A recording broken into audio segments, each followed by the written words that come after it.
So this is what you see when starting a character in WoW Remix. Looks like you start off on the Timeless Shore, and the first thing you do is kill some dragons apparently.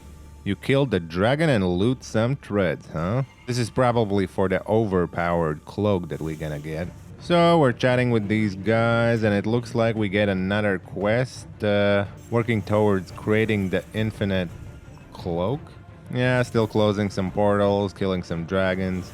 So one thing, you start off with level 10. That's pretty good already. You're skipped 10 levels. And you're equipped with pants, boots, chest, and a weapon. Just the regular basic stuff. And it does look like you get sockets for gems right away in those items. Yeah, items with sockets and gems.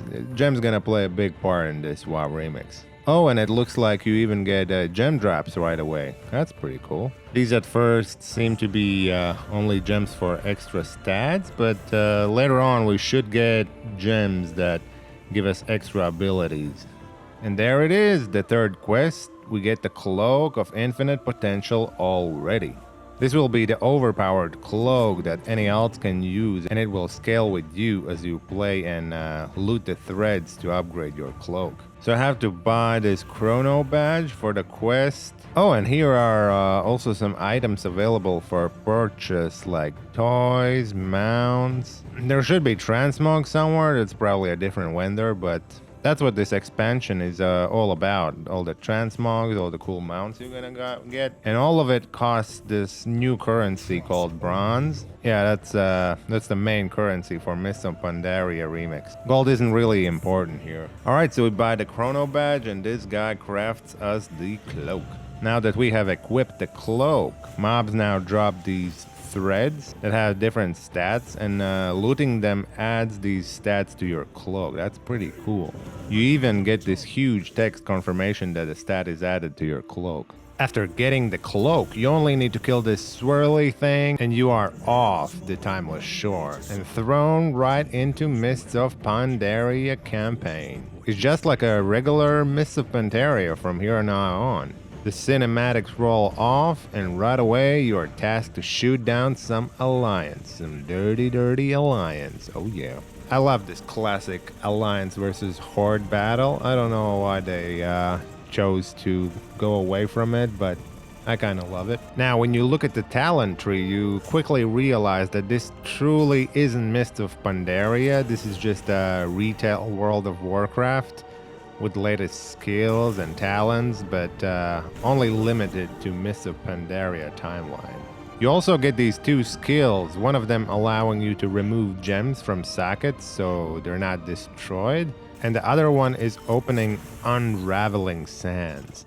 Now this gives you an opportunity to destroy regular gems, items like gear, and you get this bronze currency that you can use for mounts and upgrading your gear later on.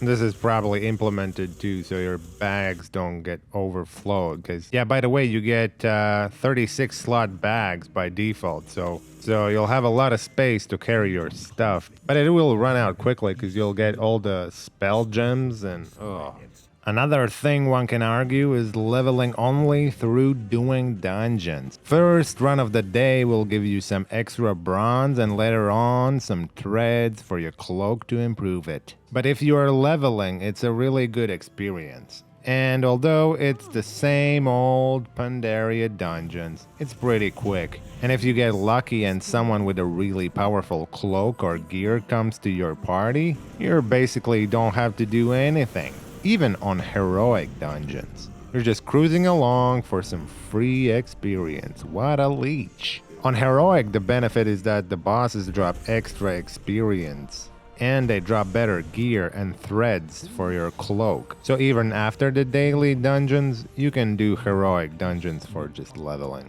And you basically can probably do this all the way to max level and not even touch questing, but if you want to be more efficient, you probably want to mix in some regular questing in between while you wait for dungeons. And the dungeon queues are pretty quick. They're sometimes even like 2 minutes or whatever. Now let's talk about flying. One of the best things is that flying is available right away when you enter Mist of Pandaria content. You can use your dragon riding mounts and dragonfly.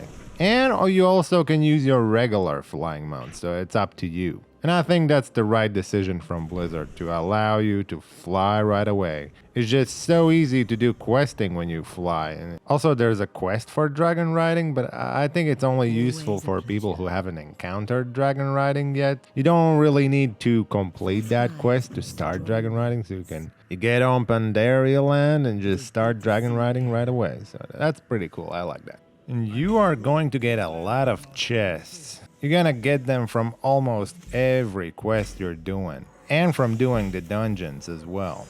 So you will end up with just a ton of them in your inventory. It turns into a really fun loot party where you're just opening just a ton and ton of chests. It's like you're winning a lottery or something.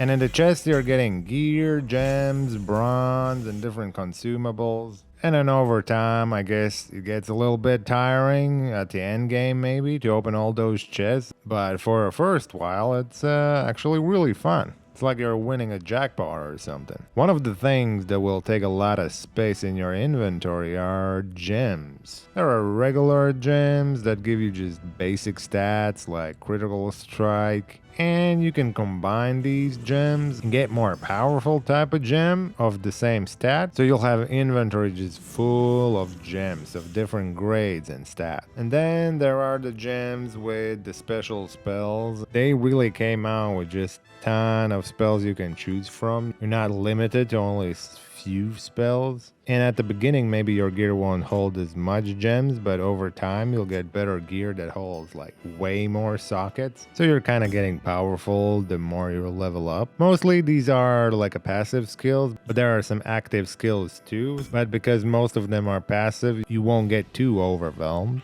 There are also tons of consumables to boost your stats or heal, but you're gonna end up so strong that you probably won't even use them or use them very rarely.